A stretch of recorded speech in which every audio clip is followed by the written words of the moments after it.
Umabot sa 600 sako ng bigas ang ipinamahagi sa mga bayan ng Coron, Culion, Linapacan at Busuanga sa ilagang bahagi ng Palawan bilang ayuda sa mga pamilyang naapektuhan ng bagyong Opong at sunod-sunod na sama ng panahon. Ang pamamahagi ay sinagawa ng Pamanang Palalawigan ng Palawan sa koordinasyon ng Office of the Civil Defense o OCDB Marupa sa pamagitan ng Provincial Disaster Risk Reduction and Management Office o PDRRMO at katuwang ang Philippine Navy, mga Municipal DRRM offices at Provincial Disaster Risk Reduction Auxiliary Incorporated.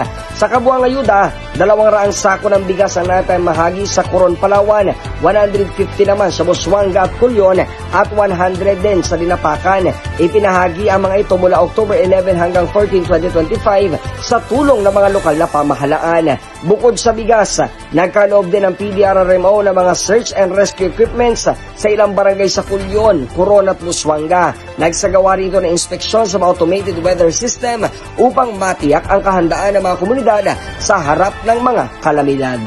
Ako, si JB Wanich ng GMA, Super Radio Palawan, dapat totoo.